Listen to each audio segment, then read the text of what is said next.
হাই friends, good morning সকলোকে।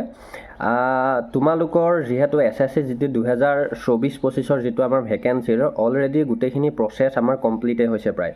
আৰু এতিয়া আমি সকলোৱে জানো যে আমাৰ যিটো ফাইনেল ৰিজাল্ট বা ফাইনেল মেৰিট লিষ্ট এতিয়া আমি ভাবিছিলোঁ যে এই 2 এদিনতে হয়তো আমাৰ আহি যাব, বা আমি একদমেই খাটাং আছিলোঁ যে আমাৰ ৰিজাল্টটো অতি সোনকালে আহি যাব। কিন্তু আজি আমি 3-4 দিনৰ পৰা এটা খুব ভাইৰেল ন'টিছ বা নিউজ পাই আছোঁ যে আমাৰ আকৌ ৰিমেডিকেল হ'ব।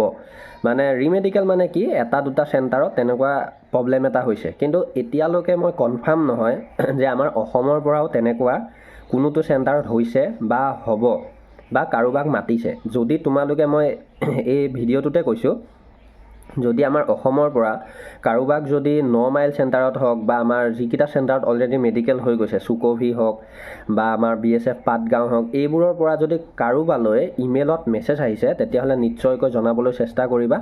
আৰু তোমালোকে মোক ইনষ্টাত গ'লেও পাবা, তাতে হ'লেও জনাই দিবা।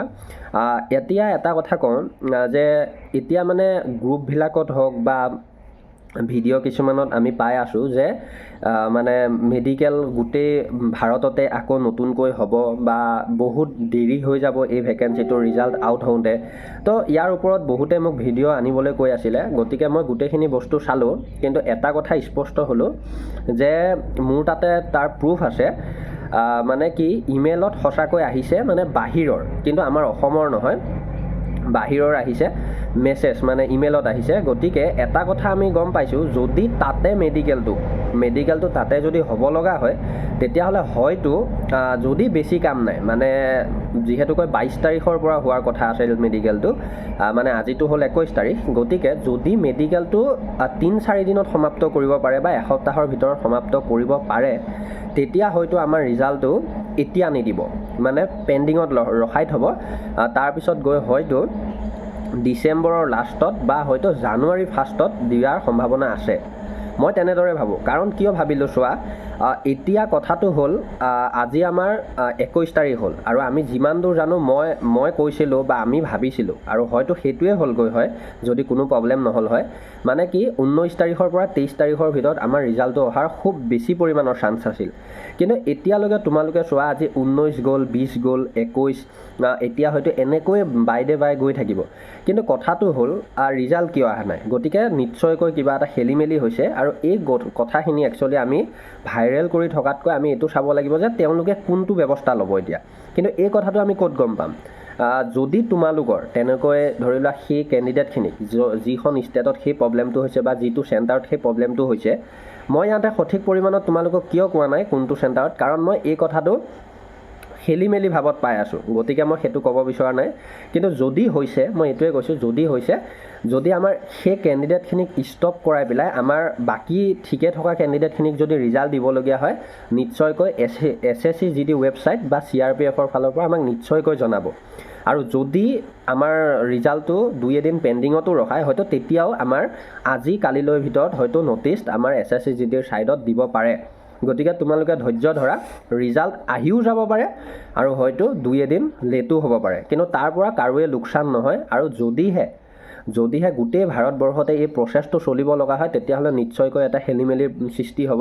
কাৰণ এই ভেকেঞ্চিটোৱে নহয়, গোটেই মানে আমাৰ যিটো বছৰৰ আমাৰ এক্সামৰ চিডিউল, সেইটোৱে বেক হৈ যাব।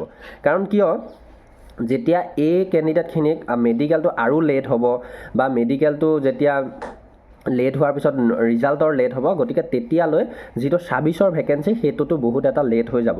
আৰু সেইটোত লেট হোৱা মানে কি, আকৌ নেক্সট 27ৰ ভেকেঞ্চিটোতো লেট হ'ব। গতিকে গোটেই বৰ্ষটোৱে খেলি মেলি হৈ যাব। গতিকে মই যিমান দূৰ জানো, সেইকাৰণে কৈছোঁ, সেনেকুৱা হয়তো নকৰে, অতি সোনকালে তেওঁলোকে যিমান পাৰে, যদি প্ৰব্লেম হৈছে ছ'ল্ভ কৰিব চেষ্টা কৰিব।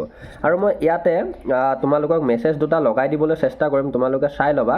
এইটো বাহিৰৰ কেণ্ডিডেটৰ ফালৰ পৰা আহিছে, মোলৈ পঠিয়াইছে মানে ছাবস্ক্ৰাইবাৰে।